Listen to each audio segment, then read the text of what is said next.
शिरोळ तालुक्यामध्ये पूर परिस्थिती आज आता गंभीर परिस्थितीकडे चाललेली आहे आणि गेल्या महिन्याभरामध्ये आम्ही जे सातत्याने कृष्णा महापूर नियंत्रण समितीने आंदोलनाच्या माध्यमातून शासन स्तरावरचे पाठपुरावा करतोय,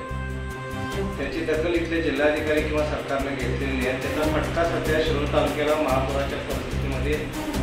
जाण्यात होत आहे। खरं तर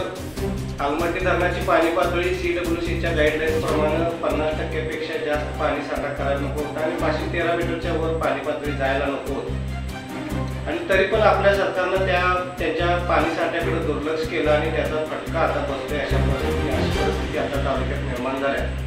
आणि पुढचे 2-3 दिवस अजून पावसाचे आहेत असं आपलं हवामान खातं म्हणतंय आणि आमच्या कोल्हापूर जिल्ह्यातली जवळपास सगळी धरणं आता 100% भरण्याच्या परिस्थितीमध्ये आहेत आणि तिथला आता विसर्ग सुरू होणार आहे आणि कोयनेचा विसर्ग अजून होणार नसला तरी पण कोल्हापूर जिल्ह्यातल्या धरणांचा आणि वारणेचा विसर्ग जर वाढला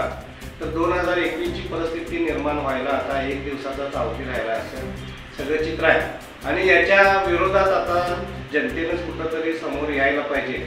आणि आजच आम्ही जिल्हाधिकाऱ्यांना पुन्हा एकदा पत्र देऊन शिरोळमध्ये जर 3.5 लाख पाण्याचा विसर्ग जर आलमट्टीला करायला नाही लावला आपल्या शासनाने तर उद्यापासून आम्ही तहसीलदार कार्यालयात ठाण मांडणार आहे। पण तालुक्यातल्या जनतेने पण या सगळ्या बाबीकडे लक्ष देऊन आम्ही आता जे नंबर्स या आलमट्टी धरणाचे जे इन्चार्ज आहेत त्यांचे आता पाठवलेले आहेत सगळे आणि आज दुपारनंतर तुम्हाला मेल ID पण आम्ही सगळ्यांना देतोय। त्या शासनाला सगळ्यांनी कर्नाटक सरकारला प्रत्येकाने मेल करावा। आमची जी हायकोर्टामध्ये आता सध्या जी याचिका आम्ही दाखल केलेली आहे या नुकसान भरपाईच्या संदर्भात त्याला हे मेल सगळे गरजेचे आहेत आणि आम्ही मेल ID त्यांनी त्याला जर सगळा त्या मेलमध्ये करणारं जे वृत्तांत तुम्ही जर त्या कर्नाटक सरकारला पाठवला आणि त्याचे जर मेल आम्हाला पुन्हा तुम्ही जर पोच असलेल्या दिल्या तरी कोर्टामध्ये आम्हाला हे पुरावा म्हणून होईल आणि संपूर्ण तालुक्यातनं या कर्नाटक सरकारला हे मेल जायला पाहिजे। आज आम्ही फोन नंबर या श्रीनिवास म्हणून जे डॅम इन्चार्ज आहेत त्यांचा दिलेला आहे, त्यांना सुद्धा सगळ्यांनी फोन करावा आणि येणारी पूर परिस्थिती टाळावी आणि आमच्या कोल्हापूर जिल्हाधिकाऱ्यांना पण आव्हान आहे की त्यांनी सरकारशी